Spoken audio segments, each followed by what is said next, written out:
My name is Pedro Hayes, 32 years old, and last month my father died, leaving behind an $18 million empire. At the reading of the will, my brothers Marcus and Dominic inherited everything: mansions, yachts, cars, while I received only a dusty envelope. Their mocking laughter still rings in my ears as I walked out clutching that pathetic inheritance. Alone in my apartment that night, I finally opened it. Inside was a single sheet of paper with a bank account number and one line: "This is for the child who was never supposed to exist." Before I tell you what happened next, drop a comment where you're watching from, hit like and subscribe if you want to hear how I went from outcast to the one person my brothers now desperately need. Growing up in the Hayes family mansion always felt like living in someone else's dream. My earliest memories are fragments of luxury that never quite felt like they belonged to me. The sprawling Connecticut estate with its manicured gardens and indoor pool was an impressive backdrop to a childhood marked by emotional distance. I was born to Ronald Hayes, a real estate mogul, and my mother Elena, a beautiful woman with Spanish roots, who worked briefly as his executive assistant before they married. She died of aggressive cancer when I was just 5 years old, leaving me with only the faintest memories of her warm smile and gentle voice. My half-brothers Marcus and Dominic, from my father's first marriage to Catherine Reynolds, were already teenagers when I came along. Marcus was 8 and Dominic was 6 when I was born. From the beginning, I was the afterthought child, the unexpected addition to a family that had already established its dynamics. My father never explicitly said it, but his actions made it clear that I was a complication in his carefully structured world. While he would attend Marcus and Dominic's sports games and academic competitions, he'd send our housekeeper, Mrs. Wilson, to my school events. Christmas photos would be taken twice, once with just him and my brothers, and then a second with me, included almost as an afterthought. Pedro doesn't have the Hayes business instinct, I once overheard my father tell his brother at a family gathering when I was 12. The other boys, they're cut from the right cloth. This one's different. He hadn't meant for me to hear, but those words cemented what I'd always suspected: I was fundamentally out of place in my own family. My father's business, Hayes Real Estate Development, was worth $18 million at its peak. What started as a small residential development company in the 80s had grown into a significant player in commercial real estate across the Northeast. Ronald Hayes had a reputation for being ruthless in business dealings, buying distressed properties before owners could recover, flipping buildings with minimal improvements for maximum profit, and leveraging political connections to bypass regulations. From their early teens, my brothers were being groomed to take over the empire. Summer vacations weren't for camp or road trips, but for shadowing executives and learning about property law. Dinner conversations revolved around market trends and potential acquisitions. Meanwhile, I was often told to eat in the kitchen with Mrs. Wilson because the men were talking business. "You'll understand when you're older, Pedro," my father would say dismissively if I tried to join in. But as I grew older, the exclusion only became more pronounced. Where Marcus and Dominic excelled in finance and management at their Ivy League schools, I discovered a passion for art and design. I would spend hours sketching buildings, not for their investment potential, but for their beauty and function. When I showed my father a portfolio of architectural drawings in high school, hoping to find some common ground through buildings, he barely glanced at them. Impractical fantasies, he called them. No one pays for beauty when functionality is cheaper. While my brothers drove luxury cars gifted on their 16th birthdays, I saved up for 3 years to buy a used Honda Civic. When they graduated from Harvard and Yale respectively, I attended the State University on a partial scholarship, supplementing with part-time jobs. My father paid my tuition, without complaint, but without enthusiasm, another obligation to fulfill. After college, Marcus and Dominic immediately took executive positions in the family company. I pursued a career in graphic design, landing a job at a small but respected agency in Boston. My modest apartment in Somerville was a universe away from the family mansion where my brothers still lived, coming and going as executives already pulling 6-figure salaries. Family gatherings became increasingly uncomfortable as the years passed. My brothers' wives, Stephanie and Rebecca, were perfectly matched to the Hayes image with their designer clothes and country club memberships. They would make small talk with me that barely disguised their condescension. "How's the drawing going, Pedro?" Stephanie would ask, never remembering that I worked in digital design, not illustration. Still, at that little arts company, Rebecca would follow up, emphasizing little with practiced precision. My father's health began declining 3 years ago. A heart attack followed by complications from diabetes left him increasingly frail. As his mortality became more evident, I made genuine attempts to reconnect, visiting the mansion weekly despite my brother's thinly veiled annoyance at my presence. During one of my last visits, my father called me into his study alone, something that had never happened before. He looked older than his 70 years, sunken into his leather chair behind the massive mahogany desk. "You turned out different than I expected," he said, studying me with unfamiliar intensity. "I know I've been a disappointment," I began, but he waved his hand dismissively. "Different isn't always what you think." He pulled out a small key from his desk drawer, turning it over in his fingers before returning it without explanation. Sometimes the unexpected has its own purpose. I left that day feeling confused, but somehow hopeful that perhaps my father had finally seen me as something more than an obligation. 2 weeks later, he was gone, a final heart attack taking him in his sleep. And with his passing, the true nature of my place in the family was about to be revealed in ways I could never have anticipated. My father's funeral was exactly what you'd expect for a man of his stature: elaborate, formal, and more about business connections than genuine grief. The St. Thomas Episcopal Church was filled with political figures, business associates, and society members who came to pay respects to Ronald Hayes, the real estate magnate. Black luxury cars lined the street for blocks, and floral arrangements worth thousands of dollars flanked his mahogany casket. I stood at the back during the service, watching my brothers greet mourners with practiced solemnity in their perfect black suits. They looked like carbon copies of our father in his younger days, tall, broad-shouldered, with the same steel-gray eyes and commanding presence. I had inherited my mother's slighter build and warm brown eyes, another visible reminder of my outsider status. Marcus and Dominic both delivered eloquent eulogies about our father's business acumen and legacy. No one had asked me to speak. In fact, when the funeral director had initially approached me, assuming I would want to say something, Marcus had quickly intervened. "The family has decided on just 2 speakers," he said smoothly, placing subtle emphasis on family in a way that somehow excluded me from it. Throughout the reception at the mansion afterward, I caught snippets of conversation about the inheritance. "The old man was worth at least $20 million, one of father's golf buddies remarked to another. "Those boys are set for life."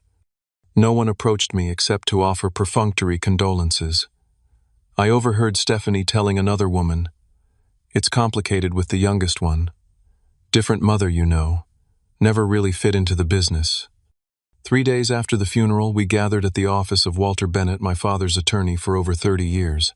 Bennett Law occupied the entire top floor of a downtown building, with floor-to-ceiling windows offering panoramic views of the city.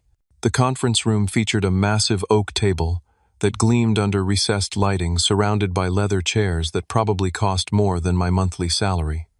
Marcus and Dominic arrived with their wives, all 4 dressed as if for a business meeting rather than the distribution of a dead man's assets.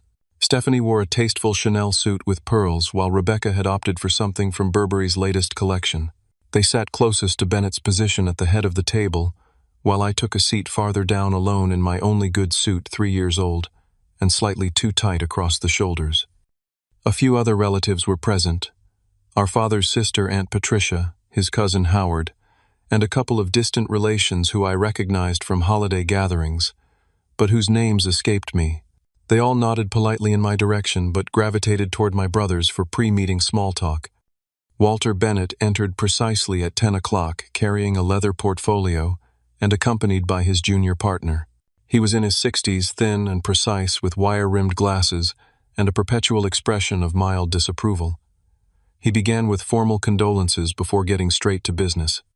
"Ronald Hayes was very specific about the distribution of his assets," Bennett said, opening the portfolio. "I'll proceed with reading the will in its entirety." The legal language washed over me as Bennett methodically worked through the document. I tensed when he reached the substantive portions. The first major bequest went to Marcus, the family mansion in Connecticut, valued at $5 million, along with the 60-foot yacht docked in Newport. Dominic received the vacation homes in Aspen and Palm Beach, plus the collection of vintage cars our father had spent decades assembling. Each property was announced with its appraised value, the numbers adding up like a scoreboard of paternal approval. Then came the business assets. Hayes' real estate development would be divided equally between Marcus and Dominic, each receiving 50% ownership of the company valued at $18 million. Various investment accounts and insurance policies were similarly divided between them. Smaller bequests went to other family members, $100,000 to Aunt Patricia, $50,000 to Cousin Howard, modest amounts to more distant relations. My name hadn't been mentioned once. The tension in the room grew palpable as Bennett neared the end of the document. My brothers exchanged glances while their wives maintained perfect poker faces. I sat very still, my hands clasped tightly in my lap to stop them from shaking. After distributing nearly every asset I'd ever known my father to own, Bennett paused and reached into his portfolio again. He pulled out a small, dusty envelope yellowed with age.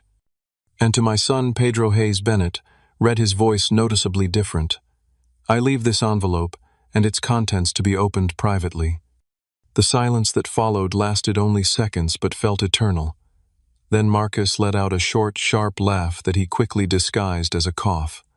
Dominic didn't bother hiding his smirk. Stephanie turned to Rebecca and whispered audibly, "That's it." Bennett handed me the envelope across the table. It was light, containing what felt like a single sheet of paper. My name was written on it in my father's distinctive handwriting. The envelope looked old, as if it had been prepared years ago and stored away. "Is there anything else?" I asked, my voice sounding strange to my own ears. Bennett shook his head, a flicker of what might have been pity crossing his face. "That concludes the reading of Ronald Hayes's last will and testament." As the meeting broke up, I sat frozen in my seat, the envelope burning in my hand like a brand of shame. Around me, the others were already discussing practical matters when Marcus and Stephanie would move into the main house, which cars Dominic wanted to sell versus keep. "We're having people over tonight to celebrate," Marcus told Aunt Patricia, his voice carrying deliberately. "Just family, of course." His eyes slid past me as if I were invisible. I finally stood, tucking the envelope into my jacket pocket. No one spoke to me as I walked out, though I felt their eyes following me, some curious, some pitying, some satisfied. In the elevator down to the lobby, I caught a glimpse of my reflection in the polished brass doors. I looked exactly like what I was, the afterthought son clutching a worthless inheritance, while his brothers divided millions. The contrast between my brothers' lives and mine had never been more stark than that afternoon. As I walked to my Honda Civic, now 8 years old with over 100,000 miles on the odometer, I watched Marcus and Dominic climb into their vehicles, a brand new Mercedes S-Class and a Porsche Cayenne respectively. They pulled out of the parking garage without a backward glance, already living in their enhanced futures, while I was left with nothing but questions. The drive to my apartment was a blur of conflicting emotions. Anger, humiliation, and grief swirled together into a toxic mixture that made my hands shake on the steering wheel. Traffic crawled through downtown, giving me unwanted time to replay every moment of the will, reading every smirk and whispered comment. My apartment stood in stark contrast to the wealth I'd just witnessed being distributed. A one-bedroom unit in a converted triple-decker in Somerville, it was clean and functional, but decidedly modest. Rent consumed nearly half my monthly salary as a graphic designer. The furniture was a mix of IKEA and second-hand pieces I'd refinished myself. My proudest possession was my computer setup, dual monitors, and a high-end graphics tablet I'd saved for months to purchase. I tossed my keys on the kitchen counter and pulled out the envelope, setting it down as if it might bite. For hours, I couldn't bring myself to open it. I microwaved leftover pasta for dinner, tried to distract myself with design work, even attempted to watch a documentary on Netflix.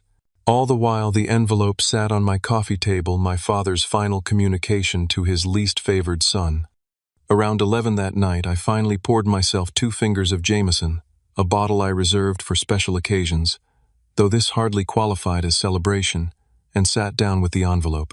The paper was thin and slightly brittle with age.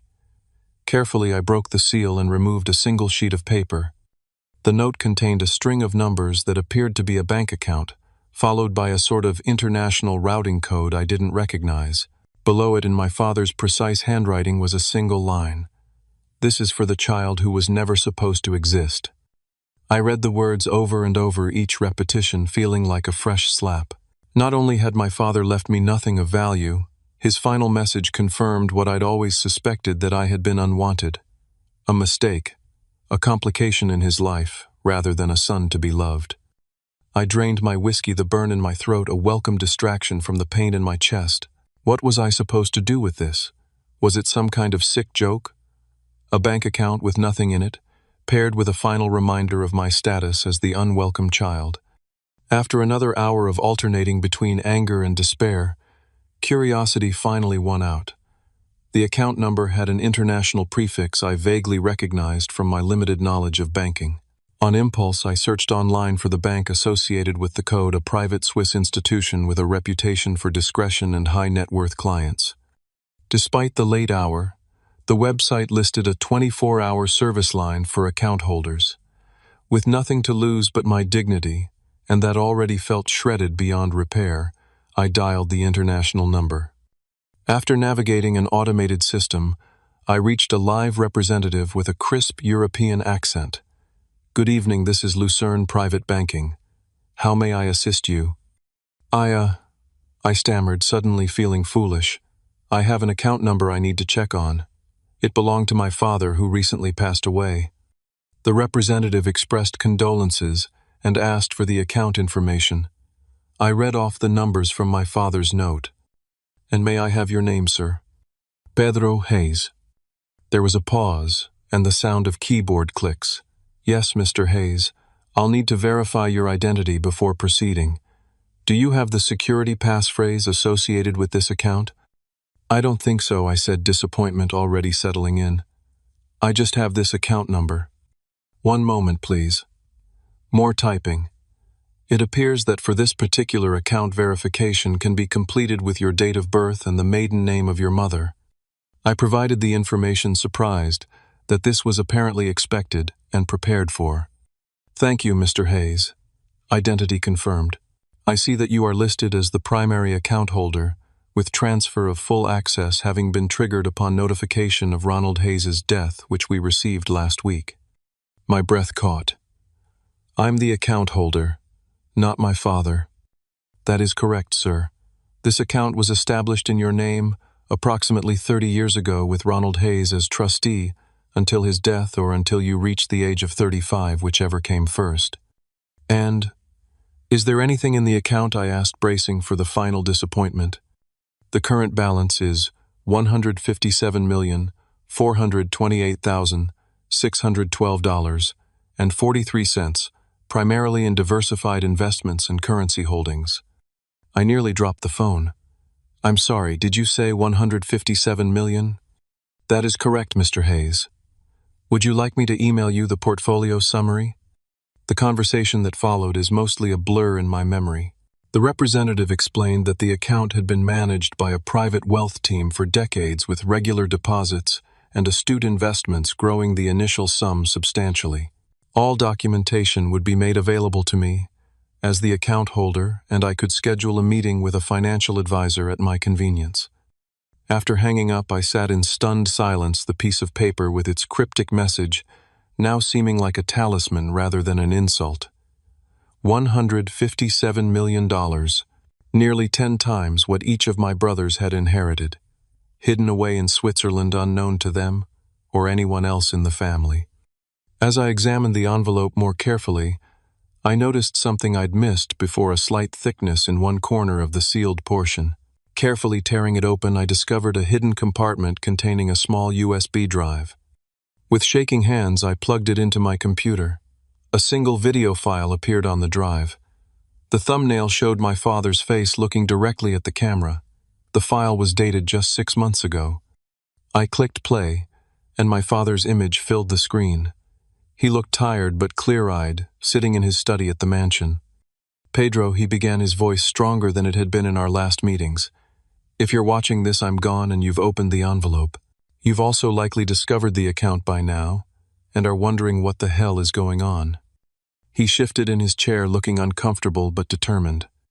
"The truth is something I've kept from everyone for your entire life. "You are not my biological son." The words hit me like a physical blow. I paused the video, needing a moment to process before continuing. When I pressed play again, my father, or the man I'd always thought was my father, continued. "Your mother Elena worked for me, yes, but she was already involved with someone else when we met my former business partner, James Reynolds. Their affair continued even after she and I married. When she became pregnant, I had suspicions, but I didn't confirm them until after you were born." He took a sip from a glass of water before continuing. "Reynolds was brilliant with international investments. We had built several offshore holdings together before our partnership dissolved. When I discovered his betrayal with Elena, I implemented a plan that took years to execute. I systematically took control of his overseas assets, using legal maneuvers and some methods that weren't entirely above board. The money in that Swiss account, it was originally his." My father's expression hardened. "Reynolds died in a boating accident when you were 3 years old.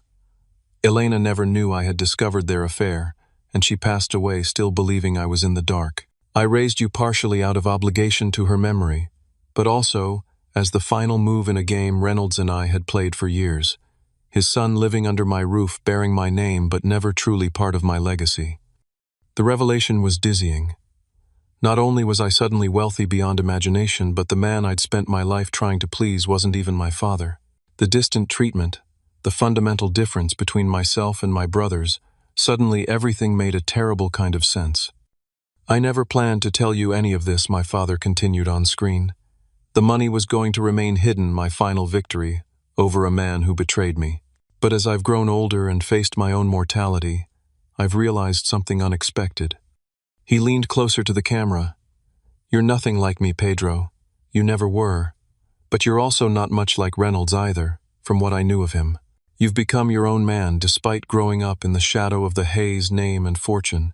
There's a quiet integrity to the way you've built your life on your own terms that I've come to respect, however grudgingly." His expression softened slightly. "So I've made a decision. Reynolds' money should go to his son, you. Consider it belated child support, if you will. The Hayes fortune goes to Marcus and Dominic, who are cut from the same cloth as me for better or worse. But you get something they'll never know about, unless you choose to tell them." He picked up a folder from his desk. "In here are all the documents you'll need.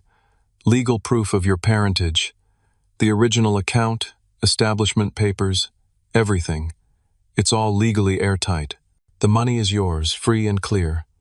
As the video neared its end, my father, Ronald Hayes, looked directly into the camera one last time. "I wasn't a father to you, Pedro. I don't expect forgiveness for that.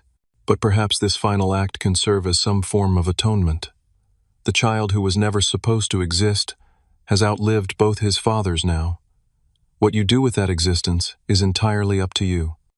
The screen went black, leaving me alone in my apartment with a truth that had rewritten my entire life story in the span of 15 minutes. The revelation of my true parentage sent me into a spiral of research and reflection. My father's Ronald's video confession had been brief but loaded with implications that I needed to understand fully.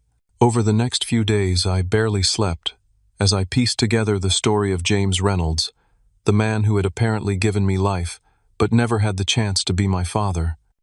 In the video, Ronald had mentioned additional documents, and indeed, the USB drive contained a folder with scanned copies of birth certificates, DNA test results, financial records, and legal documents. The physical originals, according to a text file, were in a safe deposit box at First National Bank downtown, accessible with the key that had been in the envelope. The DNA test was particularly jarring, conducted secretly when I was a toddler, showing conclusively that Ronald Hayes and I shared no genetic material. Another document showed that my birth certificate had been altered. The original listed James Reynolds as my father, but a later version showed Ronald Hayes instead. The most disturbing revelation came in the form of a police report about James Reynolds' death. The boating accident Ronald had mentioned so casually had occurred under suspicious circumstances. Reynolds' yacht had sunk off the coast of Maine during mild weather with mechanical failure cited as the cause. The investigation had been cursory at best, with Ronald Hayes providing an alibi that was never thoroughly examined. Had Ronald actually murdered my biological father? The thought was too horrific to contemplate fully, yet the timing and circumstances made it impossible to dismiss. The video confession revealed another layer of Ronald's calculated cruelty. He described his toxic relationship with Reynolds in clinical detail, how they had started as ambitious young developers in the 70s, built an impressive portfolio of properties and international investments, and then had a falling out over business strategy. Their personal rivalry had intensified when Reynolds began pursuing Elena, who had initially been Ronald's executive assistant. According to Ronald, Elena and Reynolds had fallen deeply in love, but she had ultimately chosen security with Ronald over uncertainty with Reynolds. Their affair had continued in secret, however, leading to my conception. Ronald described discovering a love letter from Reynolds to Elena after her death, which had prompted him to order the DNA test that confirmed his suspicions about my paternity. His revenge had been methodical and patient. Using his knowledge of their joint business dealings, Ronald had gradually seized control of Reynolds' international holdings, exploiting legal loopholes and leveraging business contacts who owed him favors. By the time Reynolds realized what was happening, much of his offshore wealth had already been transferred to accounts under Ronald's control. The final insult had been raising me as his own son, not out of compassion, but as a living trophy of his victory over his former partner and friend. The coldness of this revelation left me physically ill, vomiting in my bathroom, as the full weight of being used as a pawn in a decades-long revenge plot sank in. As the initial shock subsided, I found myself in the grip of a profound identity crisis. The man I had spent 32 years trying to please, whose approval I had desperately sought, had never been my father at all. The distance I had always felt, the fundamental difference between myself and the Hayes family, suddenly it all made terrible sense. I wasn't a Hayes. I never had been. But if I wasn't Pedro Hayes, who was I? Pedro Reynolds, a man with no connection to the name I'd carried my entire life. The birth certificate showed my mother had named me Pedro after her grandfather. At least that much of my identity remained intact. But everything else about my origin story had been a carefully constructed lie. Questions about my mother that would never be answered now haunted me. Had she truly loved Reynolds? Had she been planning to leave Ronald for him before her illness took her? Had she gone to her grave never knowing that Ronald had discovered their affair? The woman in my few childhood memories, gentle always, slightly sad, was now an enigma colored by these new revelations. Driven by a need to know more about my biological father, I began researching James Reynolds obsessively. Online archives revealed a man very different from Ronald Hayes. Where Ronald had been known for aggressive business tactics and political connections, Reynolds had built a reputation for innovative urban development projects with strong community components. A profile in an architectural magazine from the early 90s described Reynolds as combining financial acumen with artistic sensibility, creating spaces that serve both profit margins and human needs. He had been an early advocate for sustainable building practices and mixed-income housing developments, concepts that Ronald had always dismissed as impractical idealism. Most surprisingly, I discovered that Reynolds had been an accomplished amateur painter, with several of his works donated to local museums after his death. When I found images of his paintings online, abstract landscapes with bold colors and fluid forms, I felt an electric shock of recognition. They resembled the style of sketching I had gravitated toward in art school, a similarity that couldn't be explained by nurture or exposure. The more I learned about Reynolds, the more I understood why I had never fit into the Hayes mold. My interest in design and architecture, my discomfort with cutthroat business practices, even my physical appearance, all apparently inherited from a man I had never known. Most heartbreaking was the discovery of a newspaper article from shortly before Reynolds' death, in which he mentioned fighting for custody of a young son. No names were used to protect privacy, but the timeline matched perfectly. James Reynolds had known about me. He had been trying to be part of my life when he died. Had his death truly been an accident, or had Ronald eliminated the final obstacle to his complete possession of both Reynolds' financial assets and his son? I would likely never know the truth, but the question would haunt me forever. The money in the Swiss account took on new significance with these discoveries. It wasn't just wealth that Ronald had decided to return out of some belated attack of conscience. It was my inheritance from my biological father, money that should have been mine all along, that would have supported me had James Reynolds lived to raise me himself. As I dug deeper into the financial records, I discovered the hidden fortune's true origin. Reynolds had come from a family with a long history in European art dealing. The overseas accounts had been seeded with old family money, then grown through savvy investments in emerging markets throughout the 80s and 90s. Ronald's victory had been stealing not just a business rival's assets, but a family legacy that stretched back generations. The legal documents on the USB drive revealed one final twist in Ronald's deathbed machinations.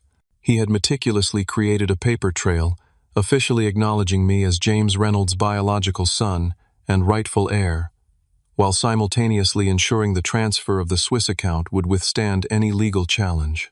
His final act had been to secure my claim to a fortune that neither Marcus nor Dominic would ever know existed unless I chose to reveal it. The child who was never supposed to exist had just become the hidden heir to a fortune that dwarfed the Hayes family holdings, and as I would soon discover, the timing of this revelation would prove more consequential than I could have possibly imagined. A week after discovering my true identity and hidden inheritance, I was still processing the seismic shift in my reality when breaking news alerts began flooding my phone. The headline from the Boston Business Journal stopped me: Cold Hayes development under federal investigation, fraud allegations, surface following CEO's death. I clicked through to the article with shaking hands. According to multiple sources, Hayes Real Estate Development was facing a massive fraud investigation related to misrepresented assets, tax evasion, and potential investor deception spanning the past 5 years. The article noted that the investigation had been ongoing for months, but accelerated following Ronald Hayes' death, when certain protected documents became accessible to investigators. The company's stock, which had been publicly traded since the early 2000s, was in free fall. Investors were panicking, business partners distancing themselves, and the financial media was having a field day speculating about the extent of the alleged fraud. Buried in the third paragraph was the revelation that sent a chill down my spine. Financial experts estimated the company's actual value at less than a quarter of its reported $18 million valuation. My brothers had inherited a mirage, a company built on falsified records and financial manipulation that was now crumbling before their eyes. Further research revealed the extent of Ronald's deception.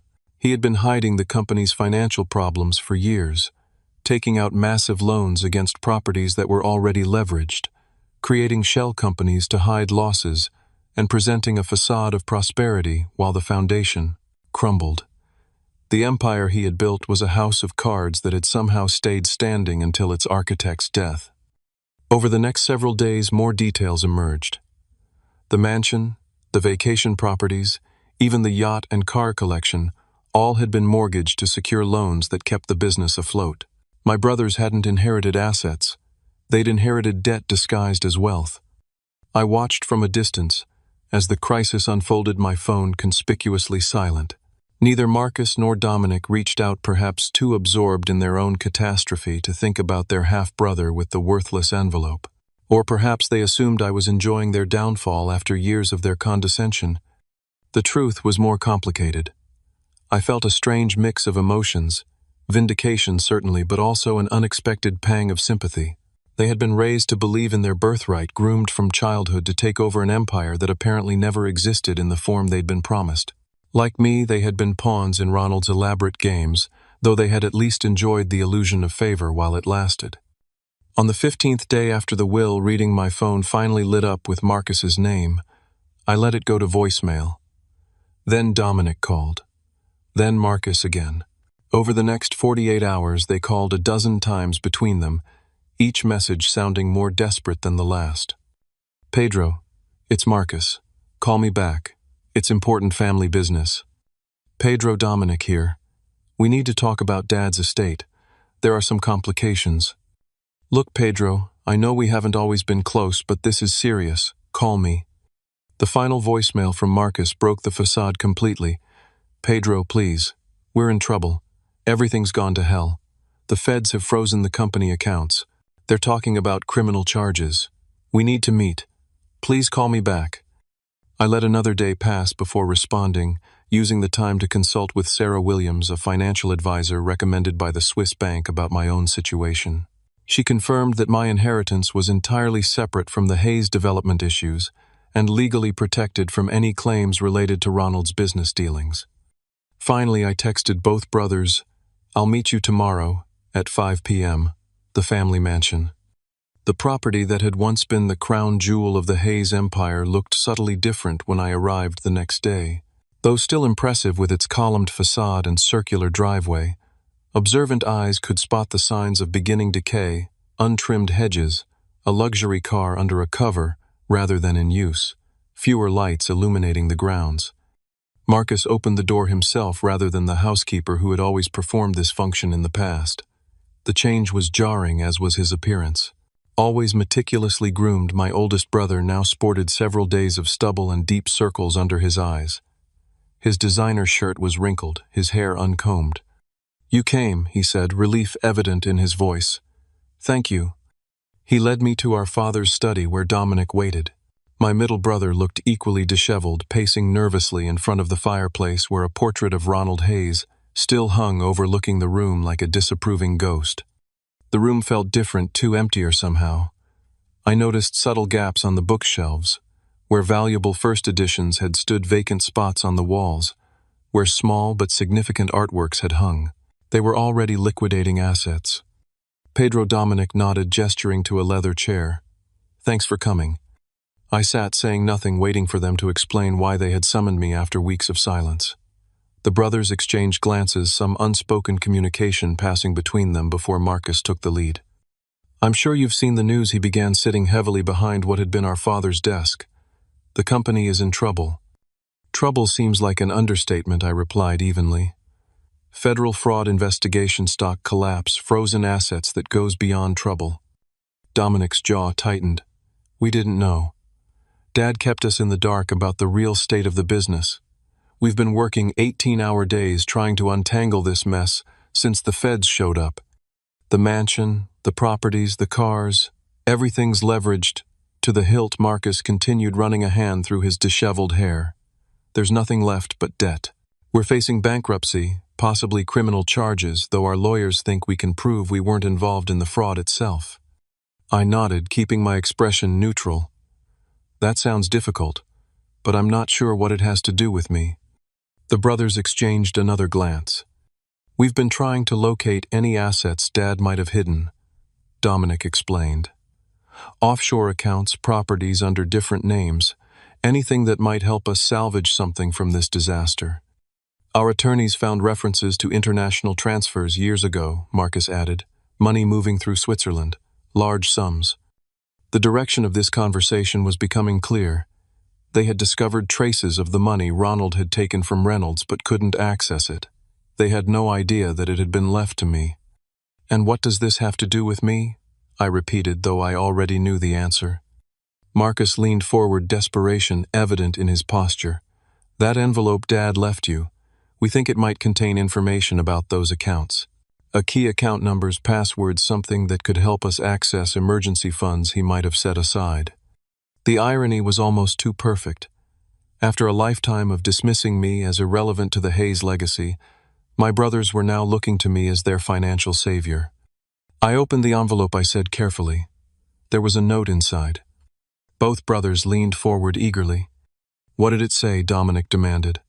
"Was there account information?" I paused, considering my next words carefully. In that moment I had a choice: continue the cycle of secrecy and manipulation that had defined our family, or break it with honesty, however uncomfortable. The note contained a bank account number I acknowledged, and a message: "This is for the child who was never supposed to exist." Marcus flinched visibly at the words. Dominic looked away. "Did you check the account?" Marcus asked, his voice strained. I did, and both brothers spoke simultaneously. "And I learned some interesting things about our father," I said. "About myself. About James Reynolds." The color drained from Marcus's face. Dominic froze mid-step in his pacing. "You know about Reynolds," Marcus whispered. Another revelation they had known. All along they had known I wasn't their full brother, that Ronald wasn't my biological father. "How long have you known?" I asked, my voice steady despite the anger building inside me. "Since we were teenagers," Dominic admitted after a long pause. "Dad told us. When I was 16, Marcus was 18, swore us to secrecy. Said it would only hurt you to know that it was better you believed you were a Hayes." "Better for whom?" I asked sharply. Neither brother answered. "The account contained $157 million, I said, finally, watching their expressions shift from shock to disbelief to desperate hope. Money that originally belonged to James Reynolds, my biological father. Money that Ronald stole from him and has now returned to me. 157 million, Marcus repeated, his voice hoarse. That's more than the company was worth even before all this," Dominic added, stunned. "Yes," I agreed. "It seems I've inherited the fortune while you've inherited the facade." "You have to help us," Marcus said the words, somewhere between a demand and a plea. "We're family regardless of biology. That money could save the company, save our reputations, keep us out of prison." "The money is legally mine," I replied. "Documented and secured in ways even federal investigators can't touch. Reynolds' money rightfully passing to Reynolds' son." "Pedro, please." Dominic stepped forward. "We know we haven't always treated you like a brother should, but you can't just let us drown when you're sitting on a life raft." I stood looking between the two men who had spent decades treating me as an afterthought and inconvenience in their perfect Hayes existence. Men who had known the truth about my parentage, but participated in the lie, who had watched their father's emotional neglect of me without ever intervening. "I need time to think," I said finally. "This isn't a simple decision." "We don't have time," Marcus said, desperation edging into his voice. "The creditors are circling. The feds have given us until the end of the month to produce documentation or face charges." "I'll be in touch within the week," I said, firmly moving toward the door. "That's the best I can offer right now." As I left the mansion, I glanced back to see both brothers watching from the doorway, their expressions a mix of hope and resentment. The power dynamic that had defined our relationship for 3 decades had been completely reversed in the span of a month. The child who was never supposed to exist now held the fate of the Hayes legacy in his hands. The week following my confrontation with Marcus and Dominic was the most intense period of soul-searching I'd ever experienced. The revelation of my true parentage had already forced me to reconsider my entire identity. Now I faced an equally profound moral decision about the future of the people who had treated me as an outsider my entire life. The easiest path would be simple. Revenge. Let the Hayes empire crumble. Watch my brothers face the consequences of our father's deceptions, and walk away with my fortune to build a new life, entirely separate from the family that had never truly accepted me. Part of me, the wounded child who had endured years of subtle exclusion and outright dismissal, found this option deeply tempting. But another part questioned whether perpetuating the cycle of revenge that had defined my existence would truly bring peace. Ronald had raised me as a living trophy of his victory over Reynolds. Would letting his biological sons suffer financial ruin and possible imprisonment make me any better than he had been?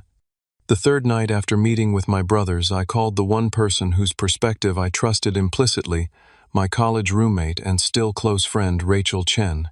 A corporate attorney with a razor-sharp mind and unflinching honesty, Rachel had been my sounding board through many life decisions. "They're manipulating you," she said bluntly after I explained the situation, "using the family connection when it's convenient after treating you like an outsider for years." "I know," I acknowledged, pacing my apartment with the phone pressed to my ear. "But does that mean I should let them lose everything? Possibly go to prison?"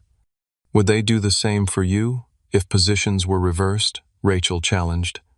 The question hung in the air, unanswerable but revealing. We both knew the likely truth. "It's not about what they deserve," I said finally. "It's about who I want to be." Reynolds was apparently a man of principle, of artistic sensibility. Ronald was cunning and vengeful. I have both their DNA in my veins, both their legacies in my hands. Which path do I choose? "That's the real question, isn't it?"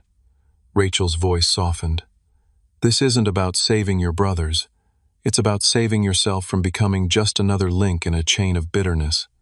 The conversation continued late into the night, not reaching any definitive conclusion, but helping me clarify the complex emotions swirling through my mind. By morning, I knew I needed professional guidance before making decisions about such substantial financial and legal matters. Sarah Williams, the financial advisor from the Swiss bank, agreed to meet me the following day. In her mid-50s, with a calm demeanor and 25 years of experience in wealth management, she listened carefully as I outlined the Hayes development situation and my brother's request. From a purely financial perspective, investing in a company under federal investigation would be extremely risky, she advised. Even if you wanted to help your brothers, simply handing over money would likely result in it being seized or lost in legal proceedings. What alternatives might exist? I asked. Sarah considered for a moment. You could potentially establish a separate entity to purchase selected assets from Hayes Development properties that still have actual value once the leverage is accounted for. This would provide some capital for your brothers to address their immediate legal issues while protecting your own interests. She outlined a strategy that would allow me to help without simply throwing money into a black hole. It would require careful legal structuring and due diligence to ensure I wasn't inadvertently taking on liability for Ronald's fraudulent activities. The next day, I met with Julian Parker, an attorney specializing in corporate restructuring. He confirmed Sarah's assessment while adding important legal considerations.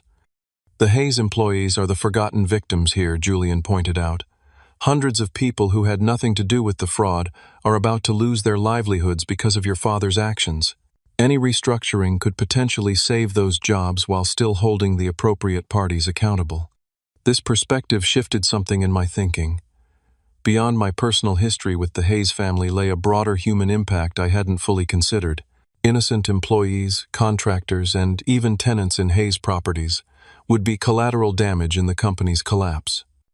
After nearly a week of consultations and reflection, I invited my brothers to meet me not at the mansion or any Hayes property, but at my modest apartment.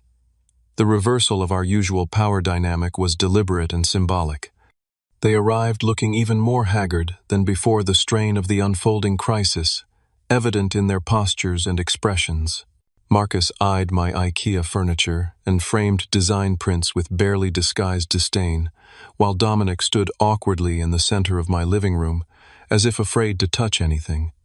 "Have a seat," I said, gesturing to my small dining table, where I had arranged documents in 3 neat folders. "Have you made a decision?" Marcus asked, cutting straight to the point as he reluctantly sat in my IKEA dining chair. "I have," I replied, remaining standing. "But first I want to be clear about something. I know you both knew about my true parentage all along. You watched me struggle to connect with Ronald to understand why I never seemed to measure up, and you said nothing." Dominic had the grace to look ashamed. Marcus's expression remained impassive. "We were following Dad's instructions," Marcus defended weakly. "Yes, you always did," I acknowledged. "And look where that's led you. So before I tell you my decision, I want to hear something from both of you. The truth for once in our relationship. Why should I help you, after a lifetime of being treated as an outsider in my own family?" The silence stretched uncomfortably.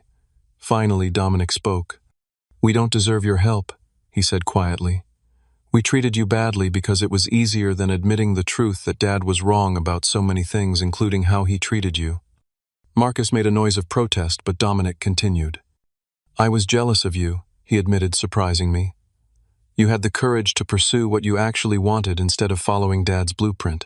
Even when he cut you off from the real money, you built something that was authentically yours. My entire identity has been wrapped up in being Ronald Hayes' son and heir. Now that's gone, and I have no idea who I actually am." The raw honesty was unexpected. I turned to Marcus, waiting. My oldest brother's facade finally cracked. "What do you want me to say? That I was a terrible brother? Fine, I was. That I enjoyed being the favored son, I did.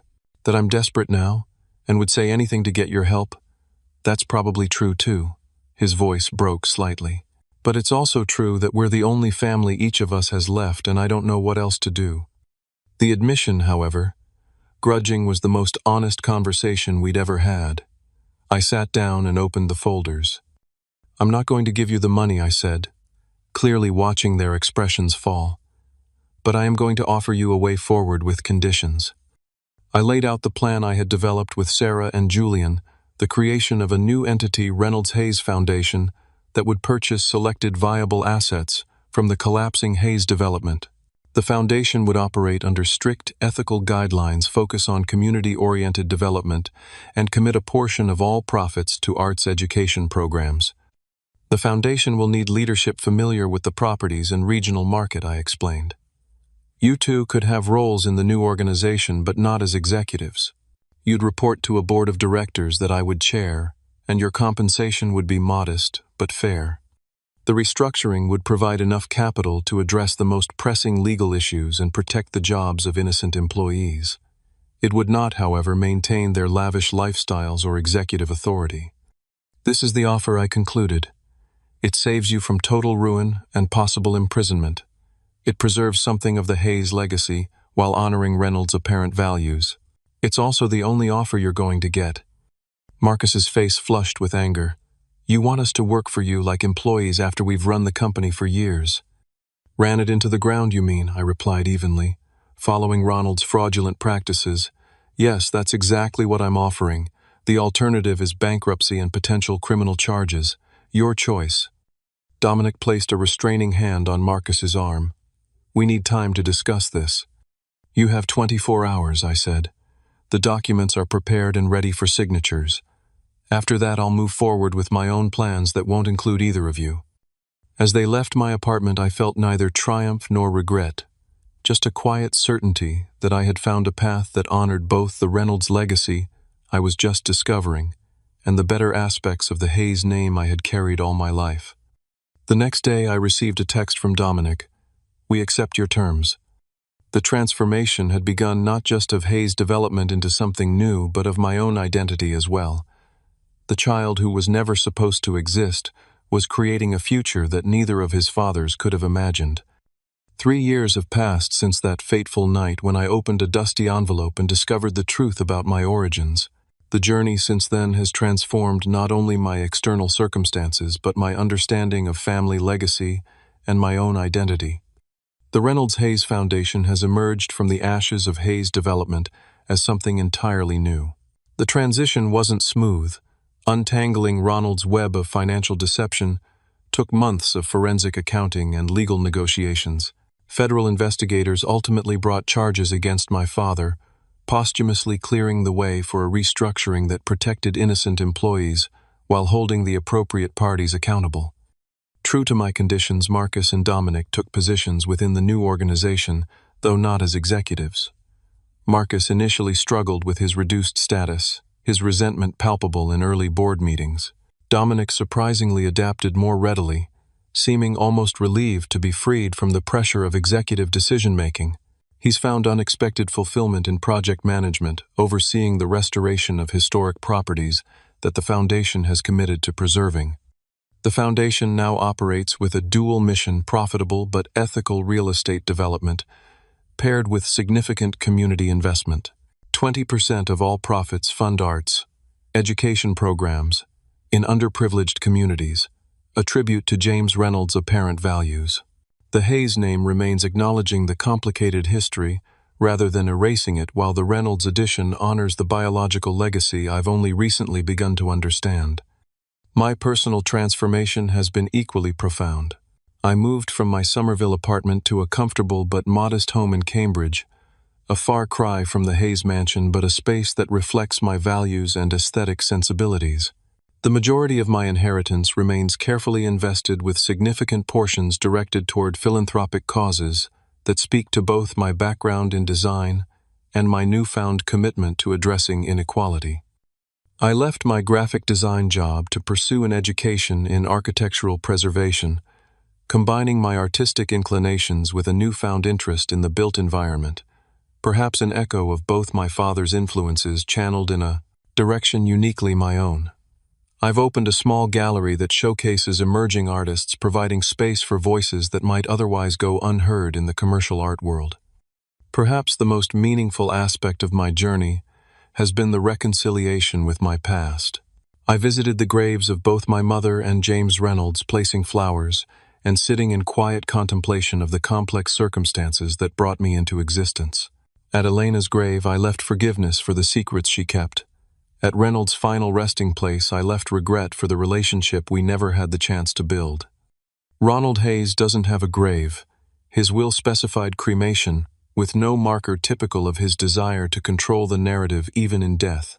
Instead, I've made peace with his memory in my own way, acknowledging both the harm he caused and the unintended gift his final act of revelation became. Without his deathbed change of heart, I might never have known the truth of my origins or had the resources to reshape my future. My relationship with my brothers has evolved into something I never could have predicted. We're not close in the conventional sense. Too much history stands between us for easy familiarity, but there's a measured respect that has developed particularly with Dominic. Last Christmas, he invited me to dinner with his family, a simple gesture that would have been unthinkable in our previous dynamic. Marcus remains more distant, his pride still wounded by the reversal of our fortunes. But even he has shown glimpses of growth, particularly in his relationship with his teenage son, making efforts I never saw from Ronald to support the boy's interest in music, rather than forcing him toward business. The most profound lesson I've learned through this journey is that we are not defined by the circumstances of our birth or the actions of our parents. For years, I believed my failure to fit the Hayes mold was a personal deficiency. Learning about Reynolds explained my differences but created a new risk, defining myself solely in opposition to Ronald or in emulation of a father I never knew. The truth is more nuanced. I am neither fully Hayes nor fully Reynolds. The values I hold, integrity, creativity, compassion, were shaped by my experiences, my choices, and my own internal compass. My biological connection to Reynolds may explain my artistic inclinations, but what I create with those tendencies is uniquely mine. The Hayes name gave me certain privileges even as an outsider, and how I use those now reflects my own moral choices, not either father's legacy. There's a freedom in this realization that we can acknowledge our origins without being imprisoned by them. The child, who was never supposed to exist, has found purpose precisely in that existence, creating meaning that transcends the circumstances of his conception. As I reflect on this journey, I wonder about others facing similar questions of identity and belonging. Have you ever discovered that your life was built on hidden truths? How did you reconcile your past with your future? The path to healing isn't linear or universal. Each of us must find our own way through such revelations. If my story resonates with you, I'd love to hear your thoughts in the comments. Like and subscribe if you'd like to follow more stories about finding strength in unexpected places. Share with someone who might need to hear that our origins don't dictate our destinations, that sometimes the greatest freedom comes from embracing the truth, however complicated it may be. Thank you for listening to my journey from outcast to architect of my own legacy. Remember that sometimes the smallest inheritance, like a dusty envelope, can contain the seeds of our greatest transformation.